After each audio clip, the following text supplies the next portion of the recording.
Simphiwe Zinhle Mchunu was a 23-year-old final-year teaching student at the University of KwaZulu-Natal. She had her whole future ahead of her. On the 22nd of November 2025, Simphiwe was reported missing by her family. As days passed with no word from her, concern quickly turned into fear. Loved ones searched tirelessly, including at the Umlazi property where she had been staying. In early December 2025, that fear was tragically confirmed.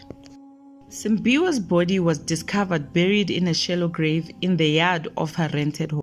She had been hidden inside a suitcase, in the very space her family had previously searched while hoping she was still alive. Police investigation led to the arrest of a 22-year-old man known to the deceased, widely reported to be her boyfriend, Themba Qama. According to reports, the suspect allegedly provided misleading information during the initial investigation. He was later arrested and is expected to face formal charges as the legal process unfolds.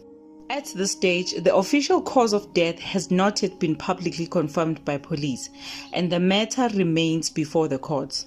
What is clear, however, is that Simphiwe Zinhle Mchunu's death has added to South Africa's growing list of young women whose lives were violently cut short, often by people they knew and trusted.